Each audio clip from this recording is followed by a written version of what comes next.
So I paid. All right, guys, I'm making another video real quick because I included a price of my spray foam in one of my videos, and not too many people, I guess, watch that one that want to know exactly what I paid for in here. So this is actually a 30 by 40 shop, 12 foot high, at least at the eaves. I think it's 16 and a half at the peak. I did closed cell spray foam in here because I'm in the Midwest. It gets cold, it gets hot, it gets muggy, whatever the case may be. But it was supposed to be 2 inches of closed cell on the walls. I can tell you that it is not that, and it's actually more along the lines of like 3 inches here and then 3 inches pretty much on the roof.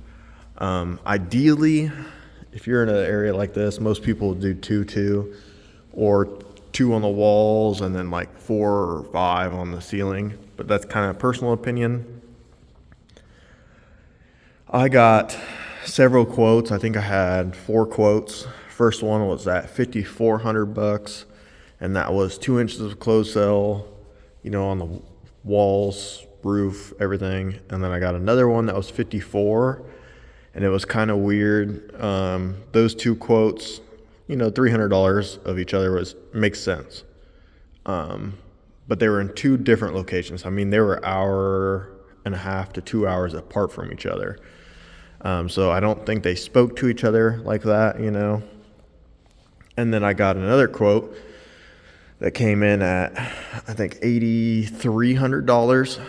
And I'm like, okay, what's the difference? Why did it just go up so much? But the $8,300 and another quote that I got at $8,400.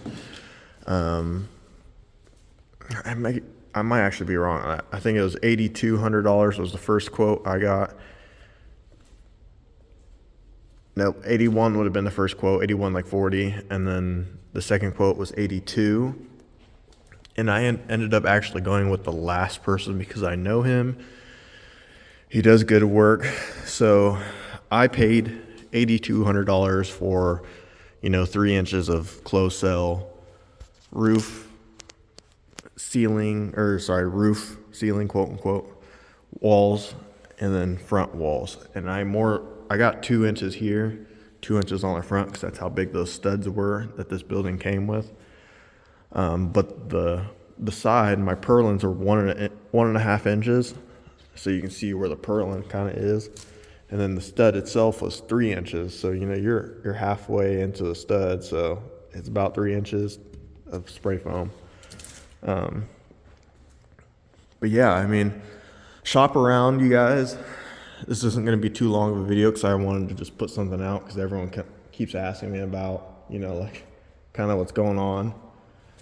So yeah, I mean, I would just do it that way, So shop around, get some quotes, see what people are doing, and then yeah. I mean, that's really what you can do. I mean, take the best bet. I mean, I don't know if there's a difference between the 5,400 to the 8,100, but I've seen some spray foam that looks really cheap, really crappy, and once it's on there, I mean, you can get it off, but it's like, how much time do you really want to spend on it, So, I mean, to each their own. I wanted to spend less amount of time than I could, and as you can see on the studs, the face, he left them kind of bare, if that makes sense. So basically bare, and then it was foamed. And the reason for that is I'm going to hang plywood up, 8 foot up, all the way across. So, but yeah, I appreciate you guys. Make sure you like, comment, subscribe. If you guys need any more information, just give me a shout. My video where it shows how much I paid for the building has more information in it. So if you guys want to go watch that, it'll break down the entire spray foam process. And then I actually have another spray foam video so you guys can kind of see as it goes along what it looks like. So I appreciate you guys. Make sure you like, comment, and subscribe. I'll see you in the next one. Bye.